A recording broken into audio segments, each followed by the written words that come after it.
Greetings. Howdy, Joe here. And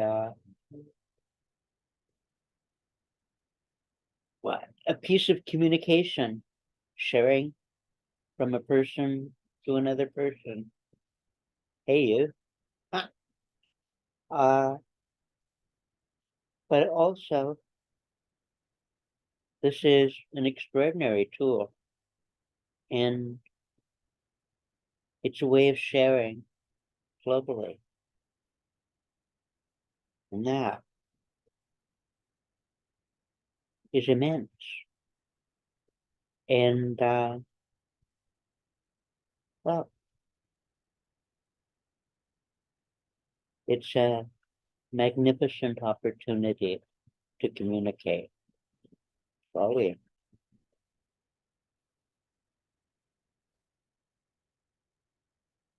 Uh, Joe, man, Joe, I'm a person. My name's Joe, and I live in a place, Vancouver. And how do you introduce what a person is and what a place is? You do a little sketching, I guess. Start somewhere. Start where you are. Look around. Move forward. Uh, so here I am. Pleased to meet you. And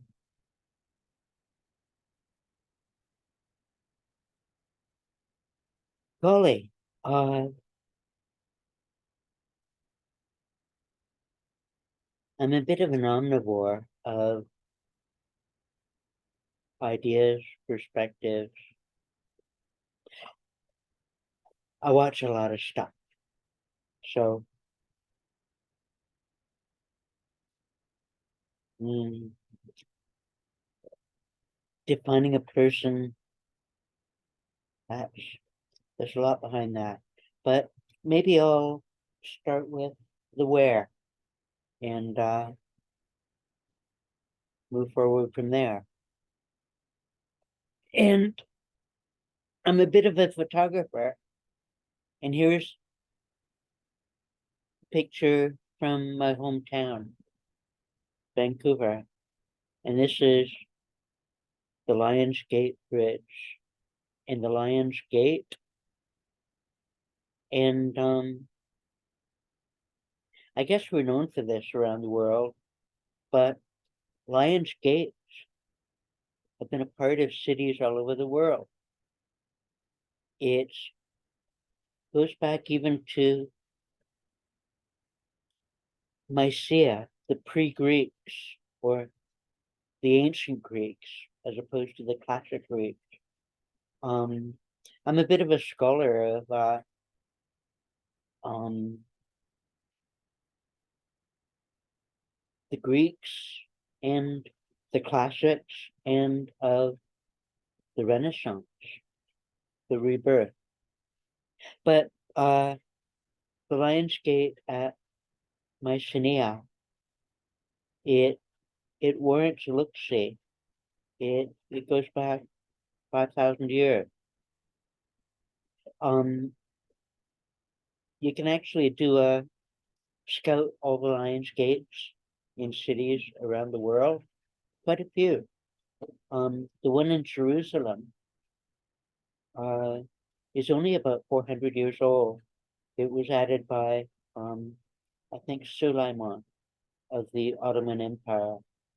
Um, so Mycenae, Jerusalem. Hmm.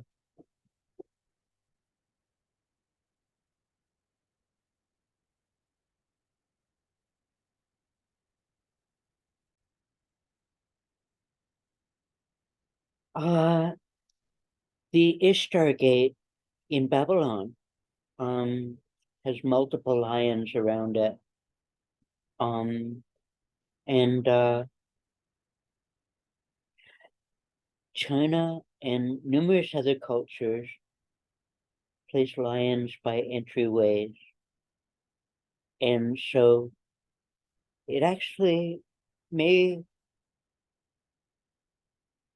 be worth digging into all the ways we use Lions Gate for the inside and outside, the entryway.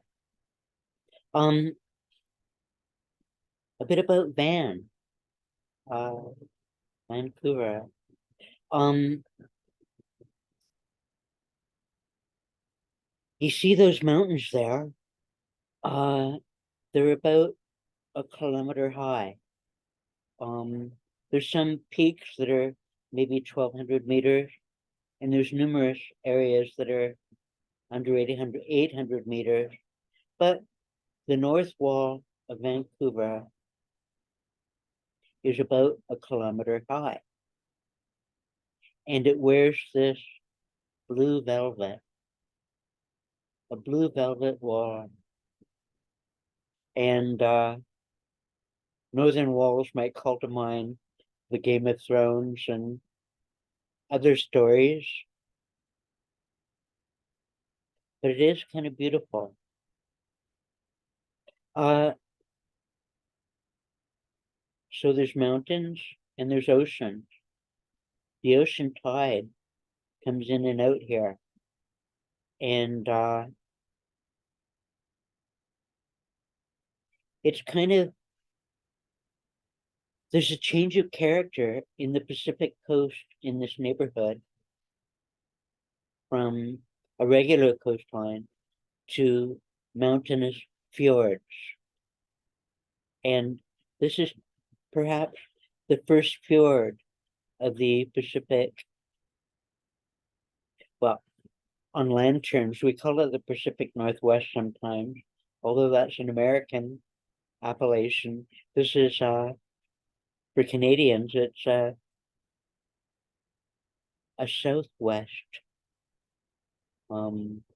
angle. And from the Pacific itself, it's a northeast angle. But the northeast coast of the Pacific has hundreds of fjords. And this is among the first fjords where the ocean reaches fingers up into mountains. And there are many surging currents and tides.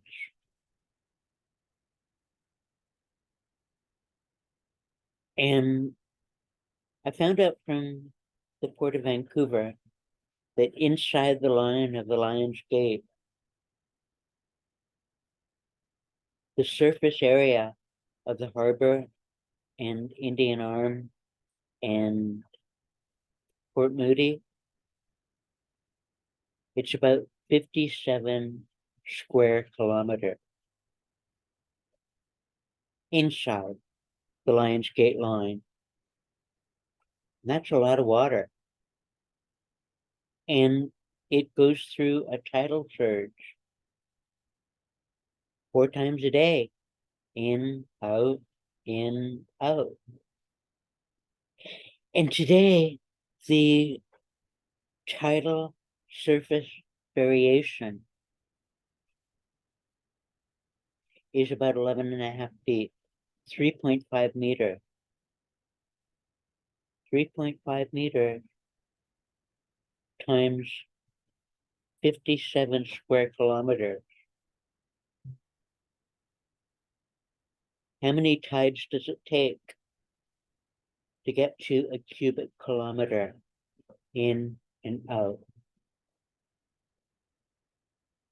There's a lot of energy flowing there. And there's several ways of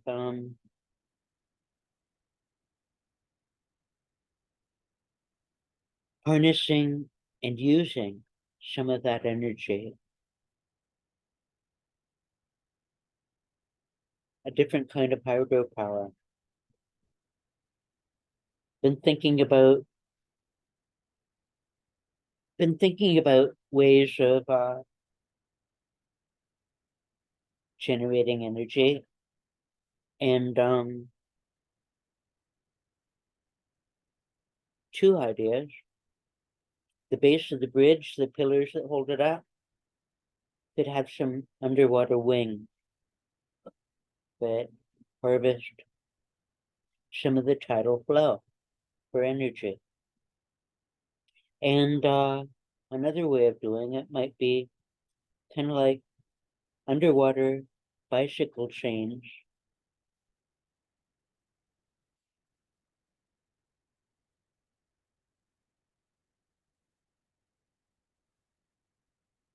that have I kind of like barnacle fronds.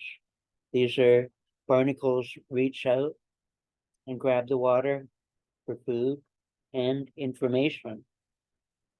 Anyways, a bicycle chain with barnacle fronds, because the tidal surge is like more than a kilometer long. And multiple fronds could probably collect more energy than a couple of underwater wings.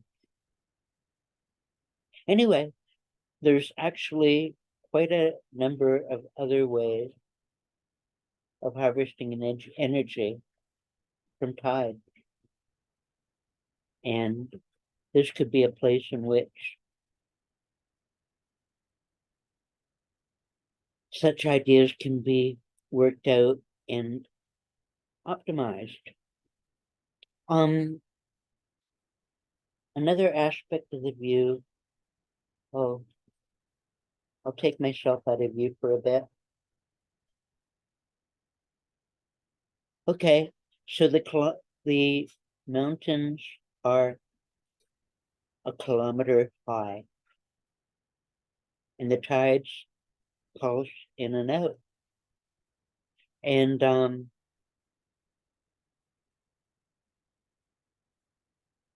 people talk about the flood, and they're talking about Noah and orders and who's in and who's out, who gets the right to survive.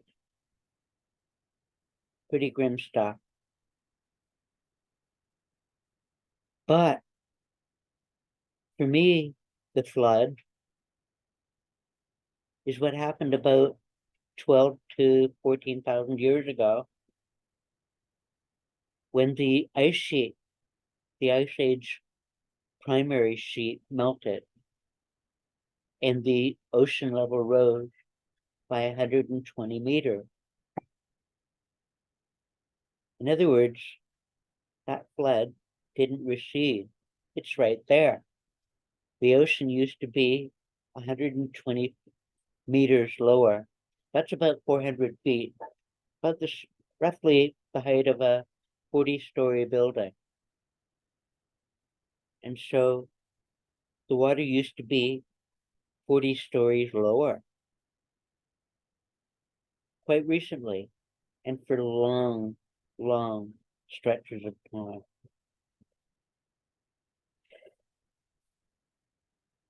How I try to remember that is by recalling how big the glaciers were. And these mountains buy a clue because these mountains were only just recently released from the weight of glaciers. And the glaciers were more than twice as high as the mountains. So when you look at mountains, add a double layer of ice on top and get a sense of what 3 kilometers deep of ice in major sections of the world was like. And this was only a yesterday. And this picture is, I think, springish time of year.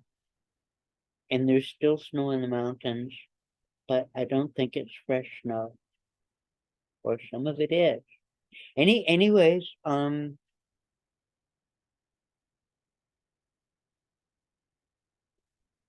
pulses of snow on the mountains are a vivid reminder of winters. Some winters we don't get much snow at all in the city. But it's up there to look at. And that's an odd piece of the climate biome to occupy, where you can see winter right over there, but we're in spring and getting warmer. Anyways, just spending a while being with, recalling what that old ice was like. An important feature of it is what it did to air. We're all familiar with hot air rises. Well, cold air falls. And a glacier that tall would generate not just a breeze, but a wind. And it's called the katabatic wind as it falls off the face of the ice, and maybe even falls off from the peak plateau of the glacier that stretches behind the wall for thousands of miles, thousands of kilometers, long distances, lots of ice.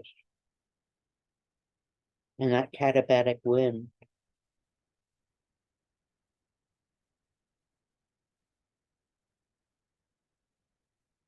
some ancestors had a relationship with the katabatic wind, and coming out of Africa into chillier places, that can be quite chilling. And the starvation for vitamin B and the katabatic winds over evolution paled the skin. So many variables tied in together, right?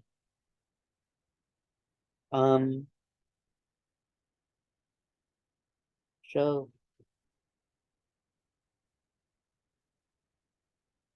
gee,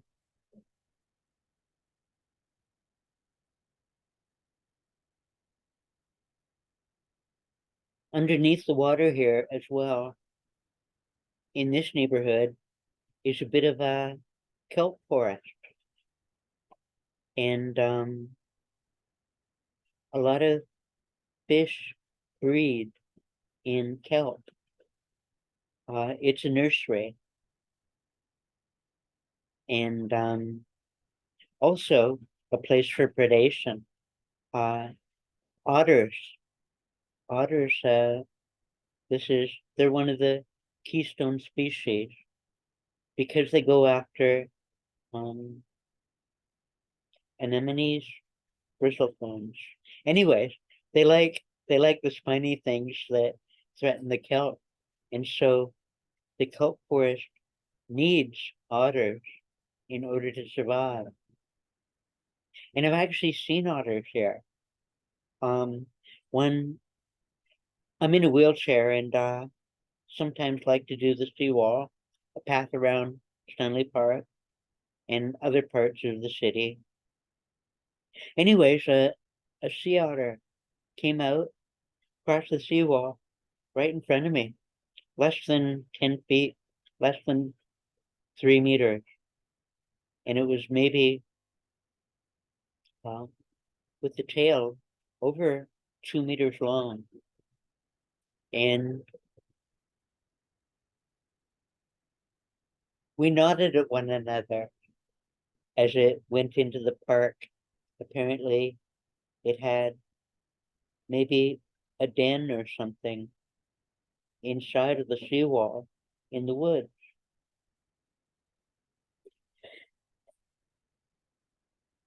Gosh,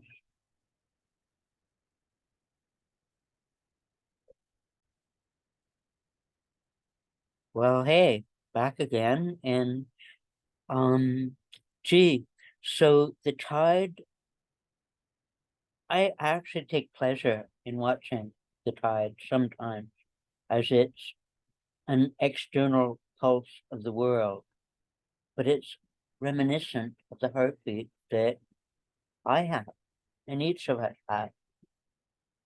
And just for an exercise of thought, look at a tide table and a table of the heartbeat or blood pressure. There's the high and the low. And the flow goes in and out. And it adds up over time. So I just did a little bit of number crunching. And the tide happening right now is 3.5 meters surging in. And 3.5 meters is about 11.5 feet. And that's a lot of water. And what's coming in the gate there fills up a water surface area of 57 square kilometers. And you multiply 50 million square meters by 3.5 meters, and you get about 200 million cubic meters. And that's about 1/5 of a cubic kilometer. Metric's got nifty modes of shifting gears, doesn't it? And each cubic meter of water at sea level weighs 1 ton metric. And so 1 billion tons. This one tide is only 1/5 of a cubic kilometer over about 2.5 to 3.5 days. Tidal flow is variable but predictable.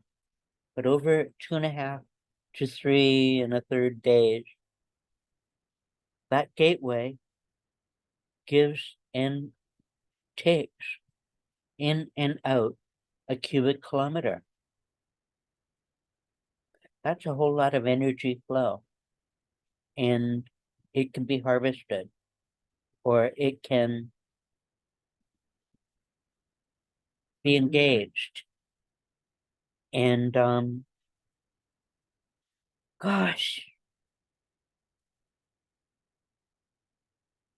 there's a great deal of energy. And what might it be used for? Water purification, desalinization. Yes, Vancouver's in a rainy area, and we don't usually have a shortage of fresh water, but having a reserve of fresh water, should it be needed, is prudent. And also, one may harness the tides to not only generate hydro energy, but also to move water up the mountain so that it can fall later when needed. In other words, a water battery. And there's many, many other ways it may be used of use. Obviously, it'll generate money. But it generates a whole lot more besides that. And when it comes to money, noticing who gets excluded or ripped off, and historical calamities, just calling to mind that the bridge there, when it comes into the North Shore Mountains, just over to the right, that forested ridge might look derelict or unused, but it's actually a native community there, the Capilano Reserve. And I'd have income from this energy source. Say a quarter to a third goes to that community in an appreciation, an amends, or just fair use. But the other uses,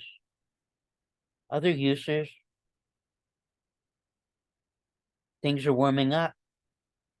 We need to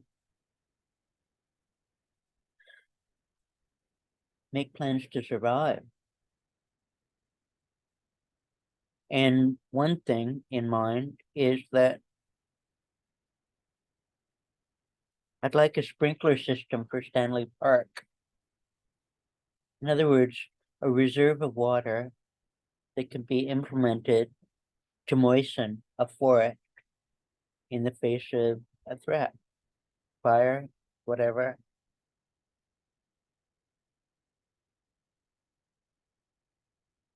And once we learn how to do that, maybe we can expand the implementation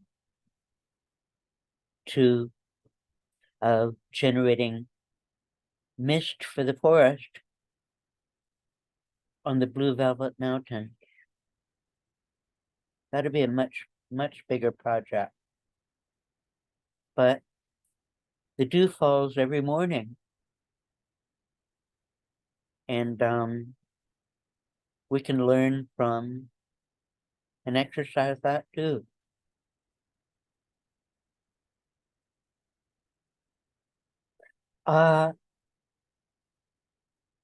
Gosh,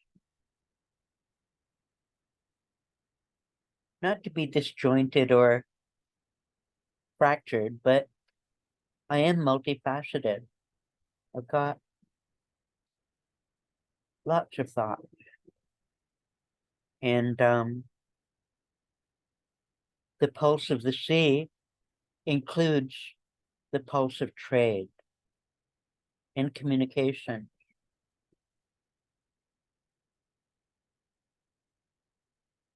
Mentioning lions at the gate, one of our trading partners, one of Vancouver's sister cities, is Shanghai in China, just across the Pacific.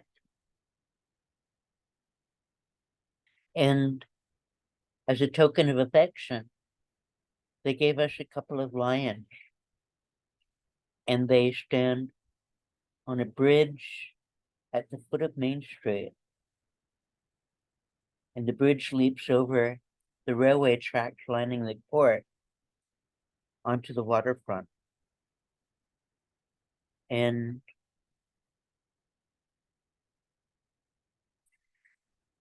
Vancouver's a modest city, but and most other ports are much bigger, but we are a substantial port in world trade, and shipping, receiving, and logistics are a part of who we are here. And while it's been years since I've swam in the ocean, there's salt water in my veins. And I can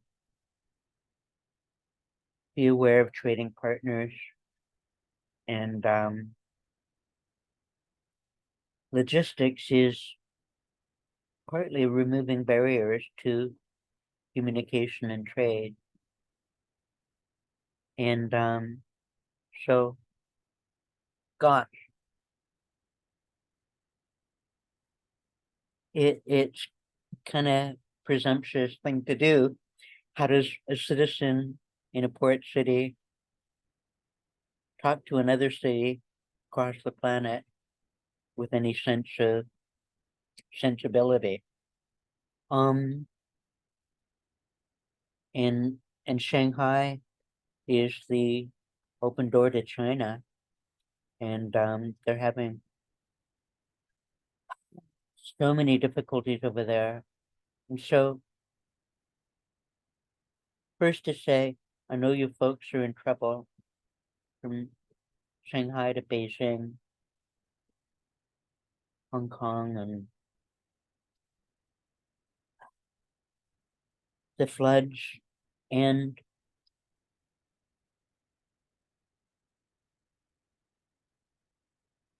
the, what do you call them?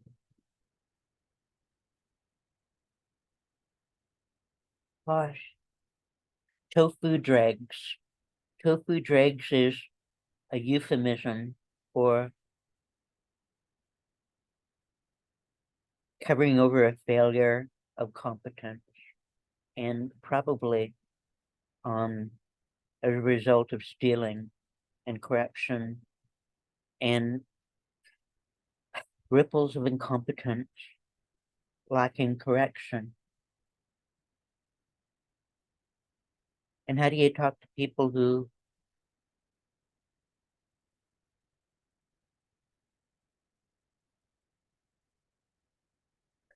view a difference of perspective as a threat to their structure?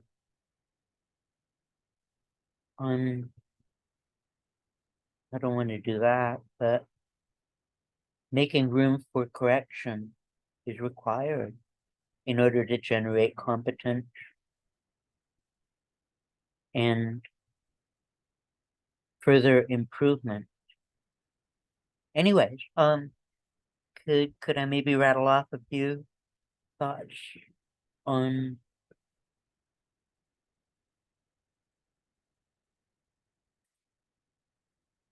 the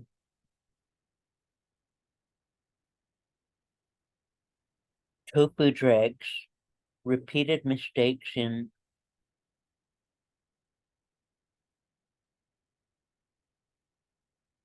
achieving adequate? You know, it's,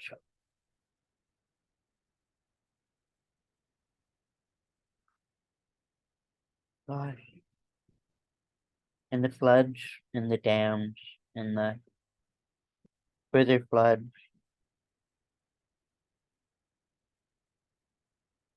and legacies and face.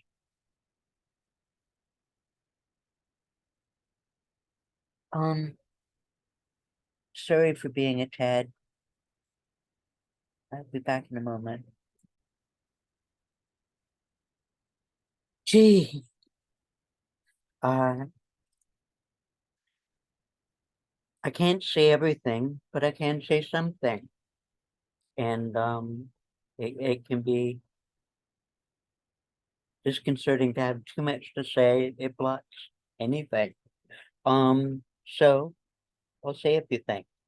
Uh, Regarding China, um, actually, I'm a bit of a gardener, tree nut, um, and one of my favorite tree species is the non-redwood, and it had been thought to have been extinct for more than tens of millions of years. Um, and its cousin to the two California redwoods, the coast redwood and the Sierra redwood. And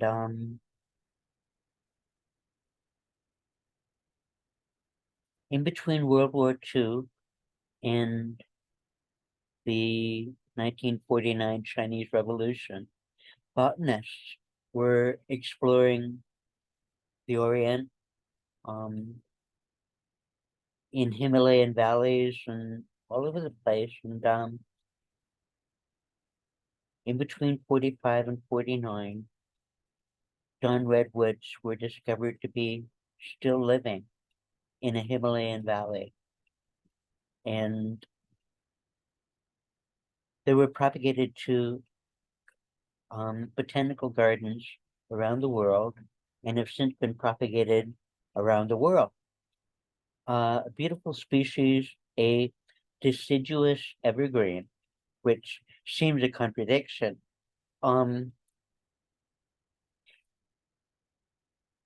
And they drop their needles in the winter. Uh, Anyways, I've since more recently discovered that there are some Himalayan valleys in which done redwoods over 500 years old. In other words, substantial old growth done redwood forest in Himalayan valleys or in some mountain valleys in China. And what I'd like to request is some drone video of what those forests look like. Uh, because I've an interest. And another tree in China of interest to me is the dragon tree, Polonia tomentosa. Some call the empress or princess, or it it it has an interesting bias toward the female in older Chinese culture, in that in rural communities, when a child, when a girl was born to a farming family, they would plant a dragon tree somewhere on the property for her. And dragon trees grow very quickly and are quite lavish and gnarly. Uh, the thing is that they generate wood quickly, and her tree was cut down for her when she got married and left the family for her new family.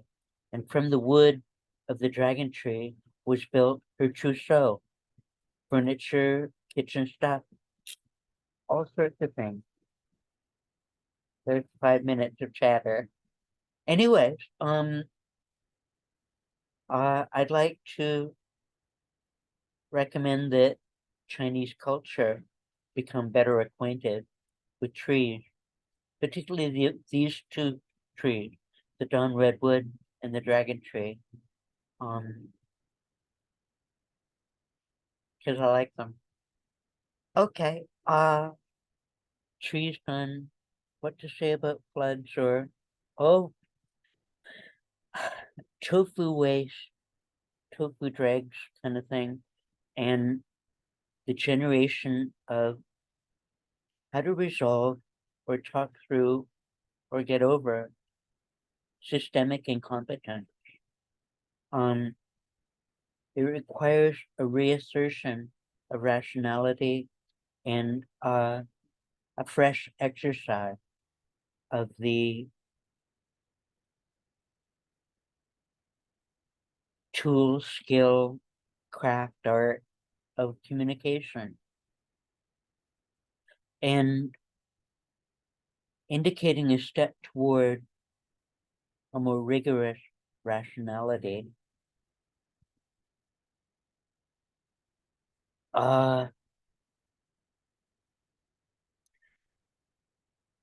could we let go of a couple of irrationalities? One, in high-rise buildings often don't have a 13, and buildings built with Chinese association often don't have a 4. Not just no fourth floor, but no 14, no 24, no 34. These are both vestigial ignorances and obstinate irrationality. Could you get over that and be honest about numbers? A floor is a floor. Um, and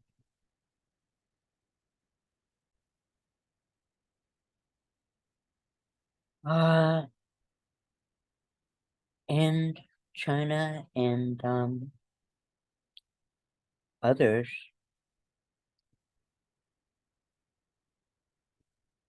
how do you talk to people who are wrapped up in dogmatism that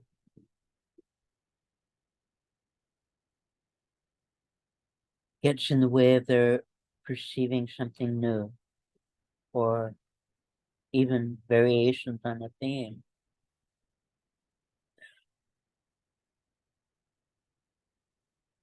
I'm not a fan of the Communist Party. Um, Many clubs seem to live on lies and inside connection, who you know, not what you know. And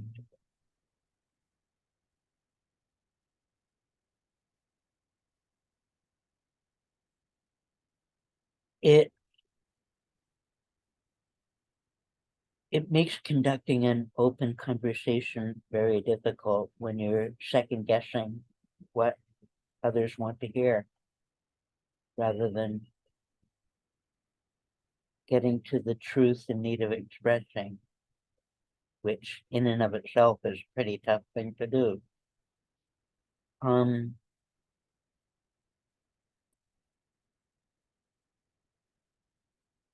if communism wants to talk to the West,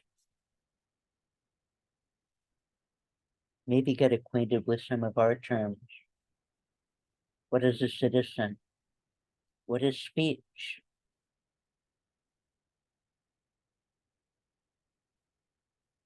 Who can you trust? Uh, so the suggestion is maybe read Plato's Republic. It's called the People's Republic of China. What do you know of the Republic, actually, as opposed to the Communist Party? They're different things. Would you like to talk further about that? You might talk to Hong Kong a while. They've got a lot of not just ideas, but ways of being and building reliance, dependability into communications and action. Um, be happy to look, be happy to, conduct a conversation of rapprochement, improving relationships, communication, and trade. I'm sorry the train station in the new area south of Beijing is flooded. For lost. And it cost $1 billion to clean, more than to clean it up. And God, I'm I'm a citizen on the other side of the world, and just a note to say, I see some of what's going on over there, and I'm sorry for the suffering that's happening. And there may be things that we can do. We, but,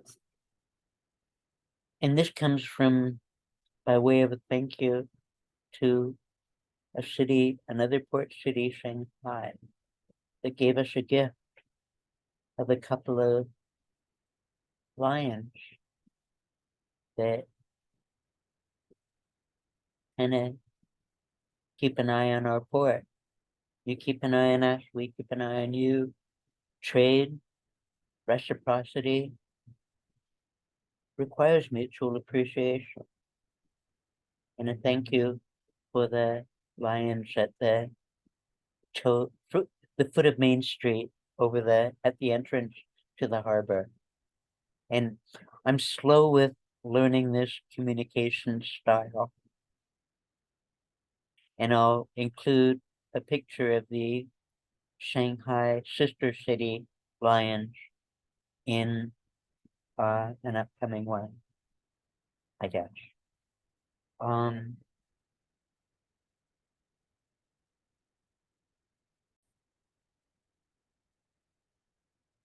Hi. Um, so a note to a sister city, Odessa, and Volodymyr Zelensky and Ukraine and eventually Russia as well. Complicated story. Anyways, I just took a reminder look at the baby buggy on the Odessa steps in Eisenstein's The Battleship Potemkin. 5 minute scene, and you can watch it on YouTube. It's a glimpse of war, revolution, death, and a central metaphor or something to notice is the baby buggy, because I'm in a wheelchair, and so I know kind of what it's like to be vulnerable and disabled and stuck with limits. But the baby buggy on the Odessa steps is metaphorical for where are our hopes and what's going to survive the revolution and the violence. In other words, what are we doing this for? And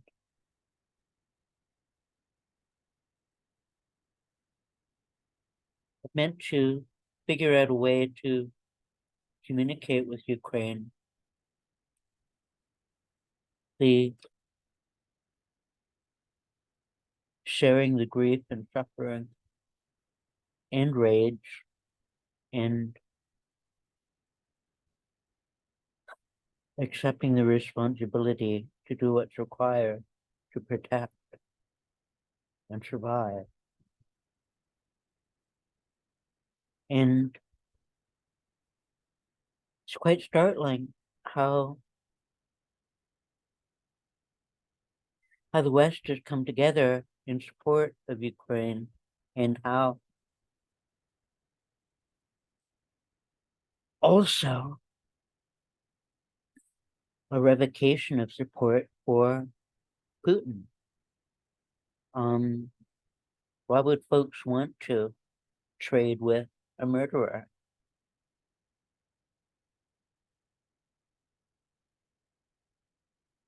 Um,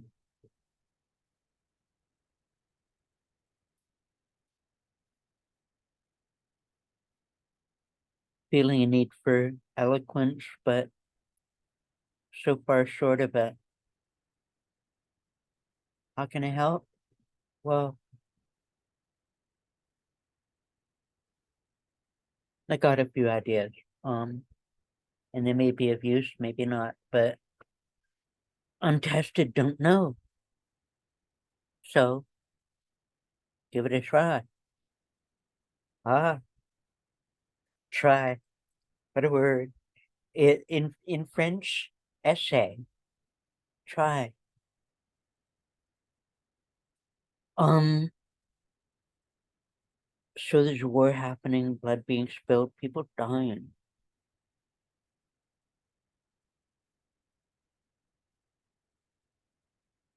This war was started by, continues with, and will be resolved, perhaps, in one person, Putin.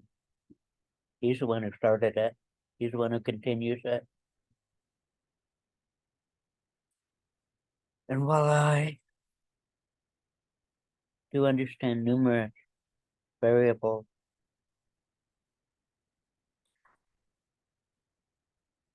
In the generation and continuance. I don't know everything. I barely know anything. I but there's a bit of a beard. It isn't a fashion statement, and it isn't, well, it's a side effect of another disability. I've got neuropathy in the hands. In other words, my dexterity is shot, and shaving takes dexterity. Anyways, it's a side effect of a disability, but it's actually, for me, an interesting reminder of Socrates. I'm a bit of a classic scholar, among other things, and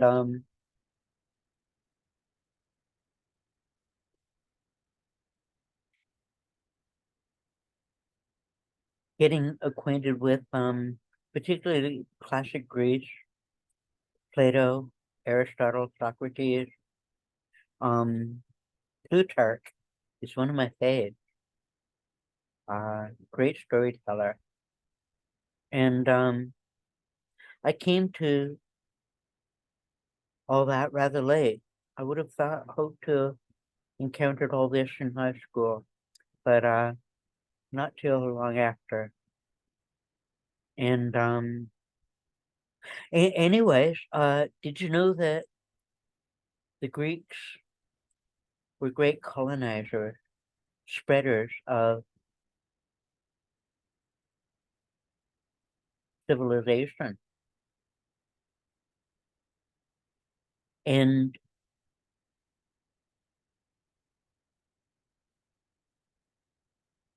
Ukraine and Russia, the North Shore of the Black Sea,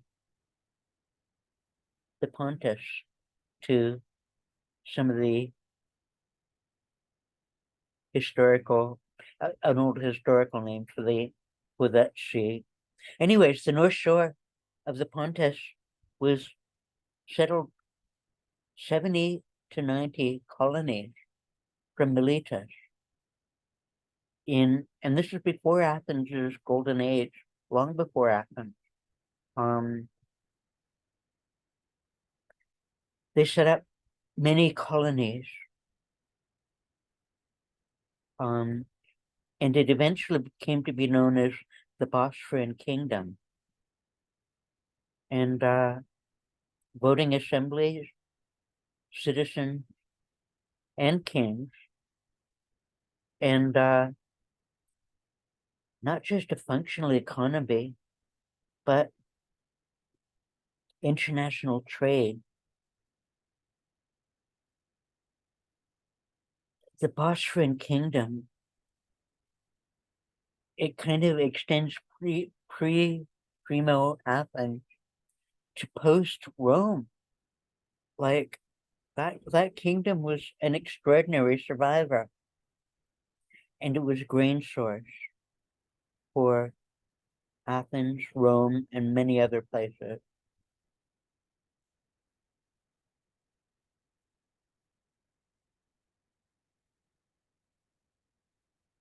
In other words, the rational Greek tradition is well known in both Ukraine and Russia.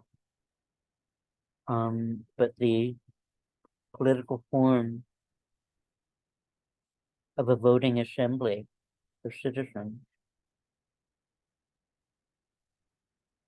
has a checkered history in the area, and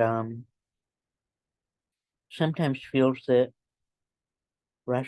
Ukraine wants to embrace engaged citizenship, but Russia wants to hold on to Scythian barbarism. I don't know if that's a valid reading and probably warrants considerable discussion. So Putin person.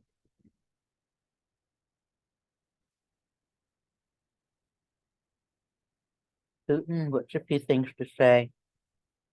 A serial poisoner, multiple poisons, multiple places, dangerous guy, a cold-blooded killer.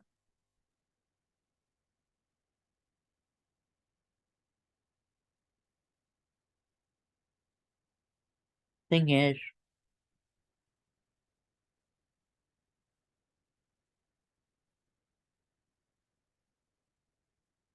poisons work both ways.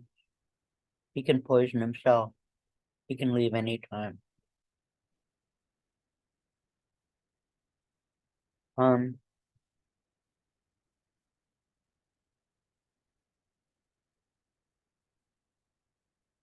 ain't just poison. It's a political system that smothers the voice of the people. Can't help but fall into multiple mistakes because it can't bear correction. It can't admit it's made an error or it could do things better. And without the capacity for correction, you're in a downward spiral of one sort or another. You got to exercise correction, and that comes from open conversation with people one can learn to trust. Um,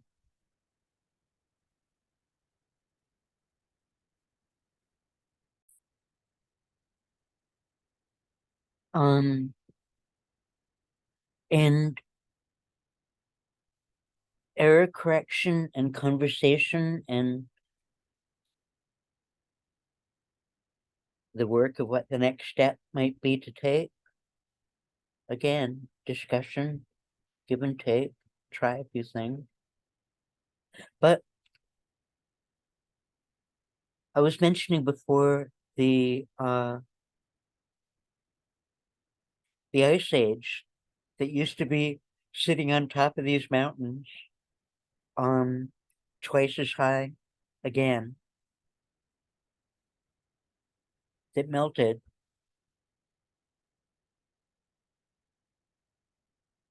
10 to 14 millennia ago. Actually, 11 to 14. Anyways, that whole bunch of water, yeah, that whole bunch of ice was a part of an ice age that lasted over 100,000 years. What we're in now is an interglacial, between glaciations of an ice age. We've got a chapter of warmth. And the ice age reaches back about 5 million years, maybe, well, depends on where and who's counting and all that, but more than 5 million years. And interglacials happen every 100,000, 150, maybe even 200,000 years apart. And an interglacial is maybe 5 to 15,000 years. And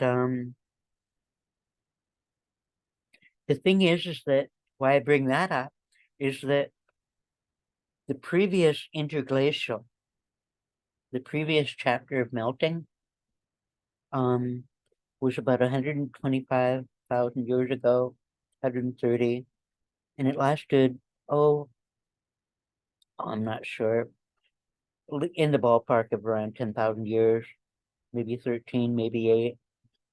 Anyways, the previous interglacial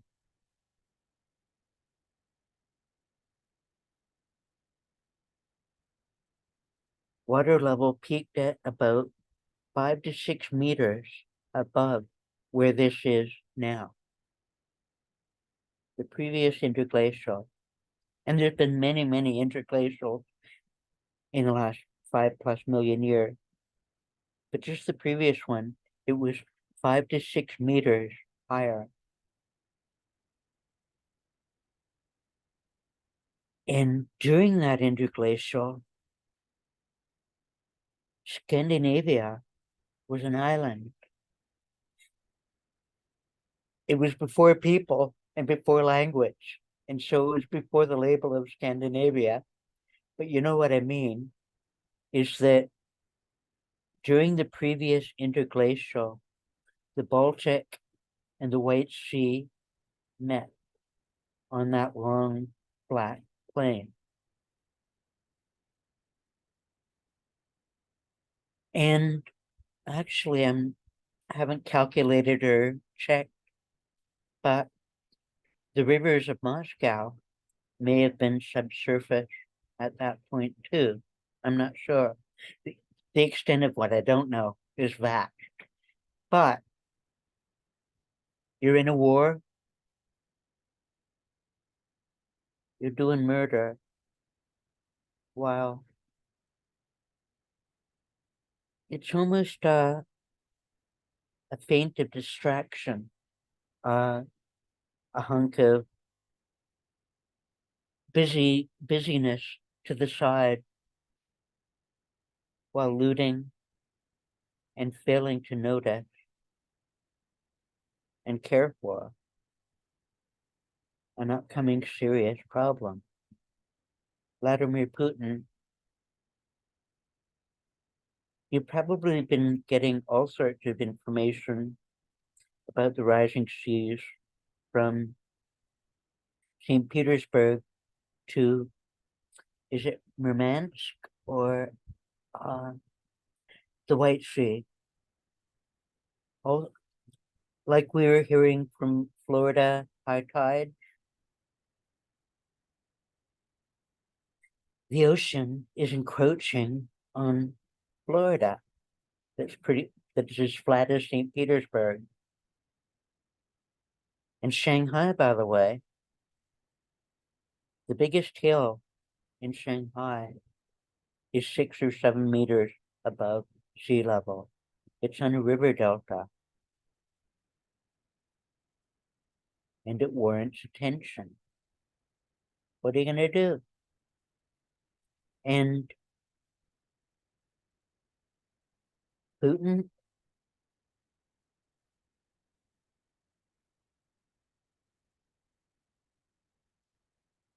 to open up a conversation around petrodollars and CO2 and rising sea level is pretty hard to do when you're bombing maternity hospital. So here's a couple ideas. There's a new movie out. It was at Sundance and it's rolling out pre-publicity, winning awards. 20 Days in Mariupol. It's a film, under 2 hours. I haven't seen it, but I know there's stuff in there to gag a maggot. The horrific crime. One thing I would like to request is that 20 Days in Mariupol be broadcast on Russian media to show the Russian people what you are doing and what you are doing to the reputation of Russia in the eyes of the rest of the world. What can you bear it? Murderer, poisoner, tyrant. A great deal of the political vocabulary was developed by the Greeks. Democracy, republic, citizen. These words and concepts require attention and exercise.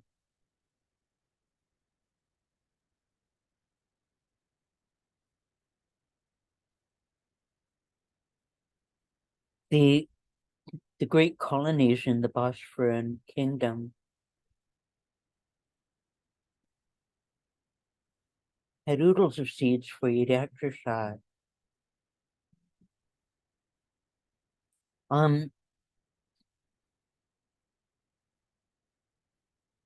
I, rec- I recently learned of some of the maneuvers in the closing of the Peloponnesian War. The Spartans and Athenians at each other's throats for decades.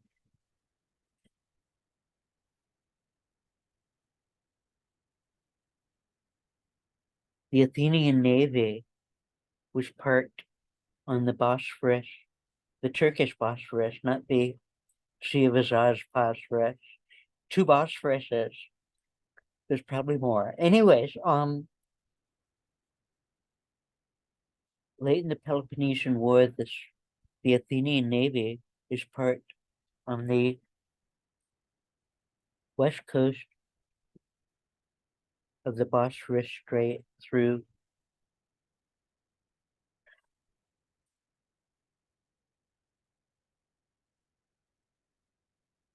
and the Spartan navy was across the way, and the crop from the North Black Sea was coming down, and the Spartans wiped out the Athenian navy. Athens, not receiving the shipments of grain, fell into starvation and defeat. So this neighborhood kind of goes back a ways, eh?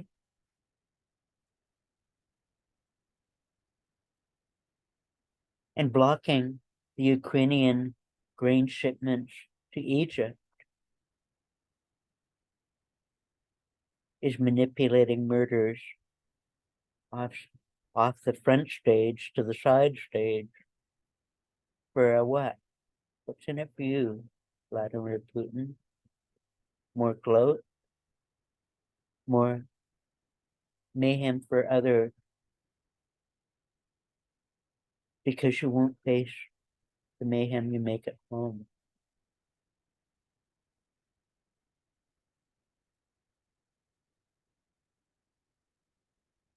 And the grains from Ukraine don't just feed Egypt, they feed North Africa, many other places. And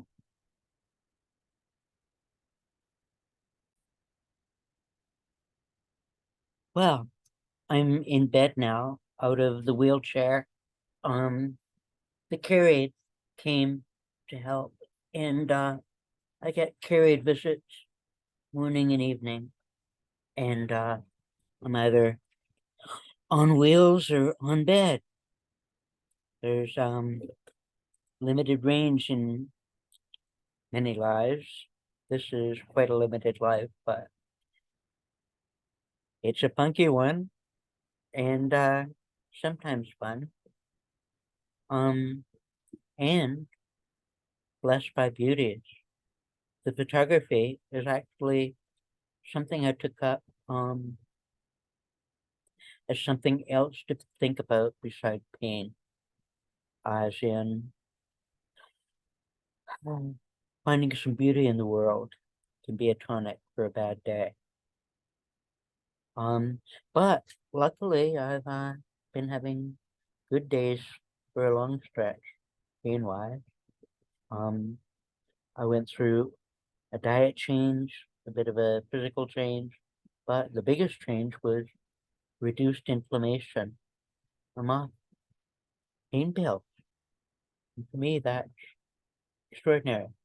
But just all that by way of explaining a bit of sunlight through a window, kind of startling. It'll move off.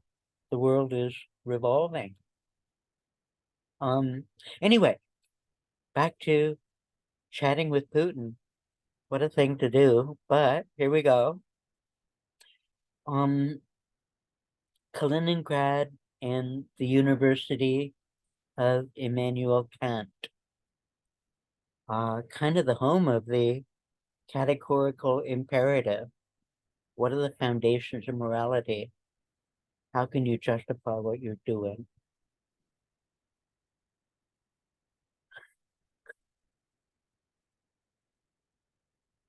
Actually, um, I'm not very uh facile at ease, um, loquacious with Immanuel Kant, Manny, I sometimes call him, but uh, I actually have another hero from Kaliningrad, Königsberg, Hannah Arendt. She grew up there, and she wrote The Origins of Totalitarianism, a foundation of lies and manipulation. Deceit for what? What do you get out of that? So, um, I'm acquainted with her work. I'm not a super student, but I read The Origins of Totalitarianism, Men in Dark Times, Some of the Human Condition, Most of the Banality of Evil, and numerous other pieces. She's a brilliant woman. Very fond of her. We could chat about her sometime if you like, or some of her ideas.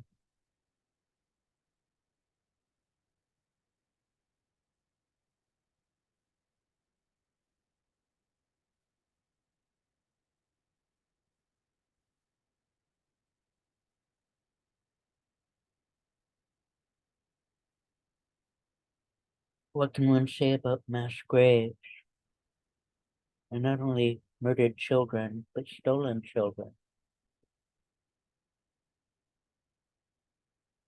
Better to steal them than kill them, eh? Yes, but for what?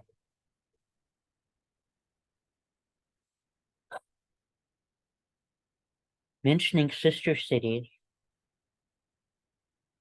there might be a possibility for discussing Vancouver becoming a sister city to Vladivostok, just across the Pacific there. You know, that ocean named Peace.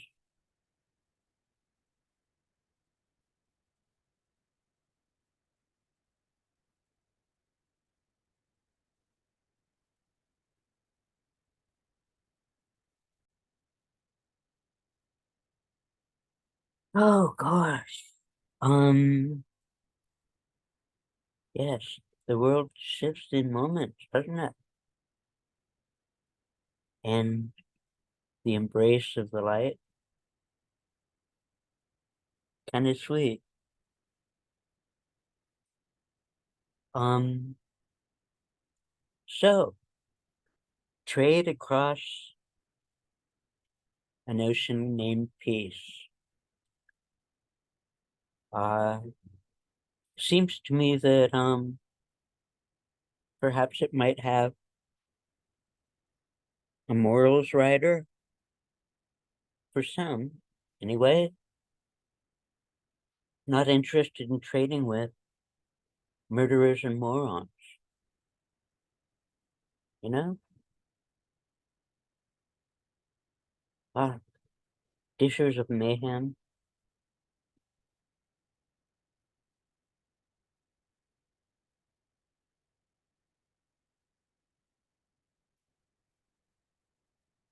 Um,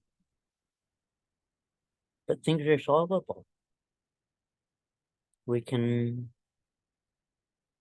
try a few things. Um, oh, okay. Uh,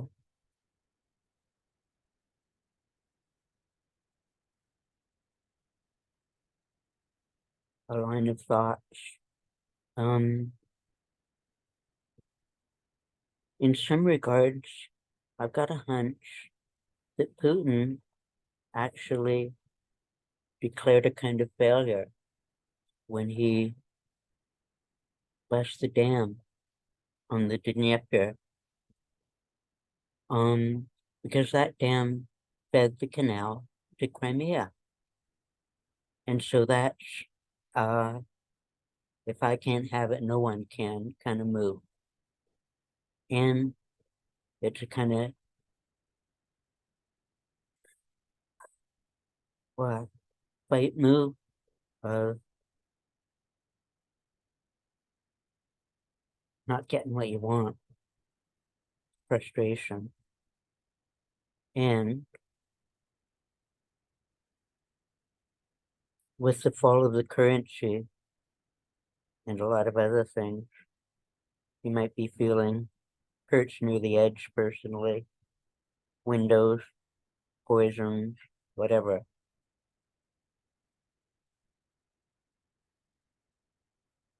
But there's also care of the people, citizens who, when and where do we hear from them? And they can see and do things within the range of perception, things not being able to be things indiscernible to distant rulers. They got to make more room for the people on the ground. Ah, so among Hannah Arendt's many tomes, the one I'd most like to recommend is on revolution. And again, I'll confess to being a poor student, but I've explored a bit of university, oodles of articles. And anyways, one of my favorite essays in all my browsings, I call Hannah's Treasure. And it's the closing chapter to her book on revolution. And maybe stir it up and give it a gander. And think about the sedition. And gosh, did I mention a morals writer on Pacific trade? How to phrase this? Uh,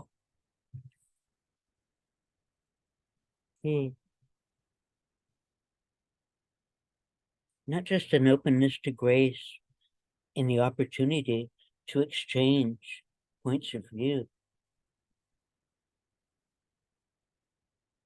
and to explore and communicate and learn and be of service, actually maybe help. Ah, so, gee, this is a little introduction to Jovan, I guess. Um, I'm considering it to be a bit of a communications course. And I'm not very versatile in displaying text. You might want to look up some things or, uh, gee, explore other Lions Gates. Oh, about the Lions, and welcome to about August. Anyways, it's a sweet moment, and there's so much to do. Looking at pretty views is enjoyable, but I could make myself more useful in a few ways. I've been actually, well, a word in my meditations recently has been negligence. And I had some experience of that coming up as a youngster. But also I'm learning that there's a great many things that I could pick up more care of. And gee, uh, one of Hannah Arendt's favorite aphorisms or motives is for love of the world. Now, there is a concept to contemplate. It's so central to her thought that the bio that was written by Elizabeth, anyways, it's titled For Love of the World. And Amor Mundi in Latin.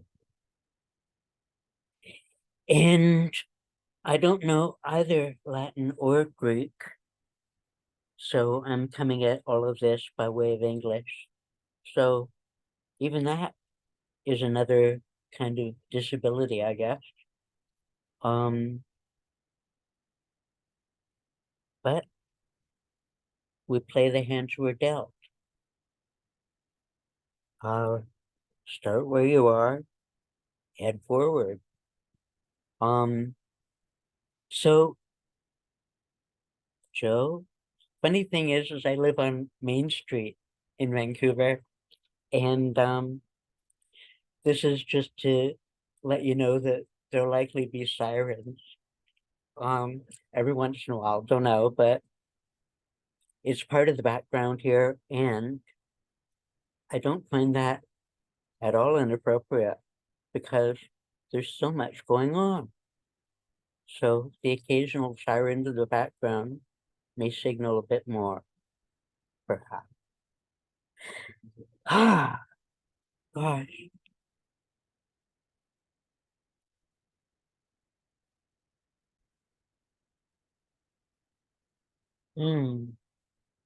A slogan popped in the noggin, in the mind, and there's a siren, right?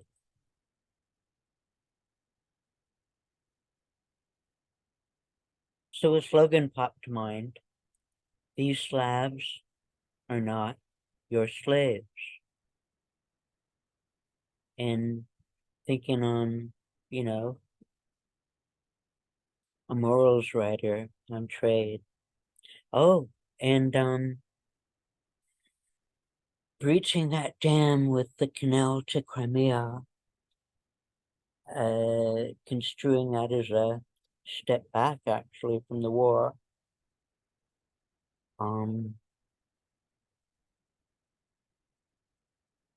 But also an obstinate punch of um and one of the guidelines of childhood negotiations, picking on someone your own size and how we negotiate disagreements. One of the rules guidelines is don't do what you wouldn't have done to yourself. Kind of a golden rule. Do as you would be done by, or be done by as you do. That's a simpler melody than the categorical imperative, and maybe up for considerable debate as to a compass point, but might be worth considering. Blowing up a dam, eh? I was looking at the shipping canal transit routes of Russia, and beautiful complicated system with many reservoirs connecting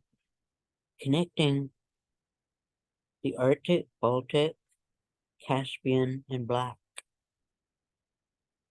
A matrix of rivers and canals and reservoirs. And I noticed that the highest reservoir in the pattern, I can't speak Russian, but It's it's the equivalent of the Barbarian Reservoir, kind of maybe a nod back to, Conan the Barbarian, and that kind of visceral bloody heritage. Uh, Anyways, the top reservoir in the internal Russian shipping network, and one of the biggest of the reservoirs, is named Barbarian.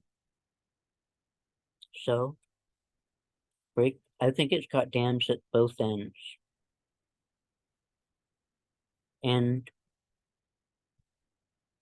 maybe that might lance Russia's connection to the barbaric and brutal. Mind you, I'm not condoning the behaviors of others, but this is a bloodstorm going on right now, today, each day, and my silence is unbearable. So, can I speak up? Gee, hey, how are you?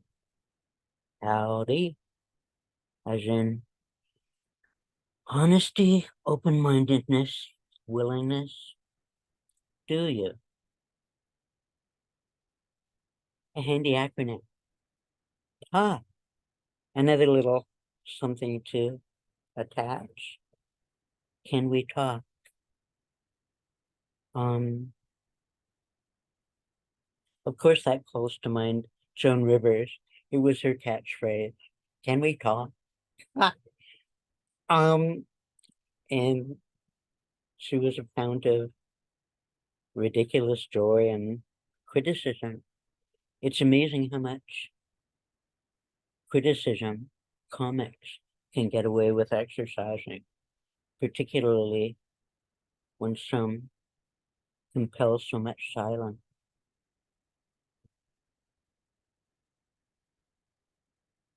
Oh, geez. Okay. So, I'm not proposing that anyone bust the barbarian dams, but him. Do it yourself. Kind of like asking a bully, you really feel like dishing this out, taste how it feels.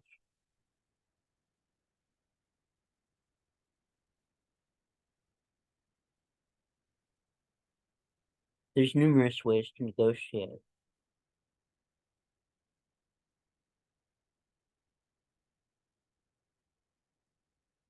Gosh,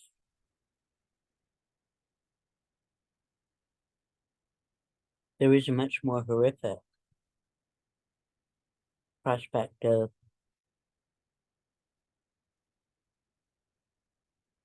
can you dish it out? If you can dish it out, can you take it?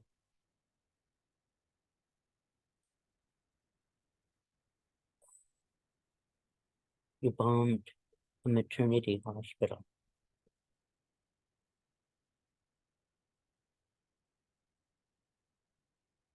I'm not advocating any moves on that regard.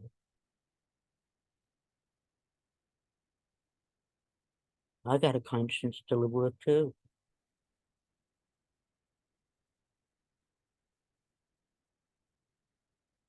And how about your kid?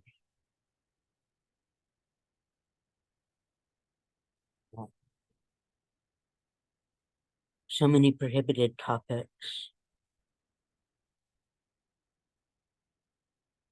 That's why a citizen, freedom of speech,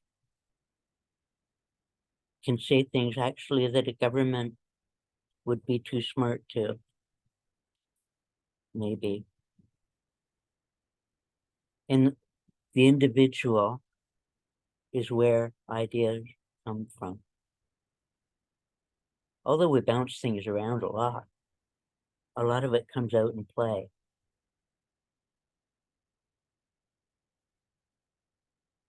Uh, Gee,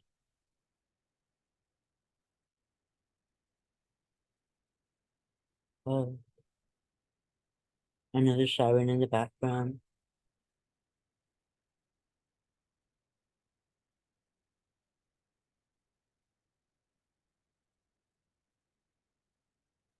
There's bodies in Ukraine or things happening elsewhere. So much going on. This is such a limited bit of discourse.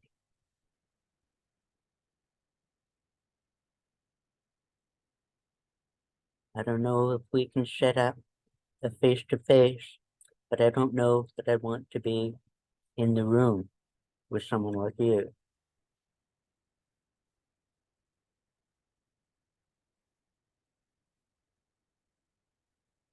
One of the benefits of mm, roomy communication, and we can share many things this way. Uh, um, I need to branch into maybe a couple of new chapters, because this is multifaceted, obviously. Uh, so I'm gonna wrap that for now. Um, and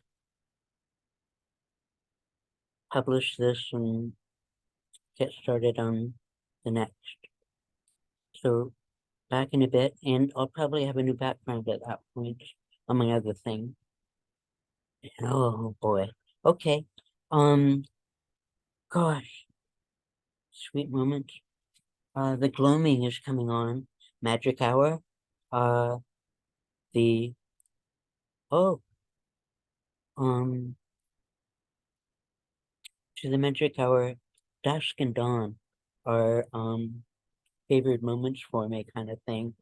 When the light is at its most changing and aliveness, it has a.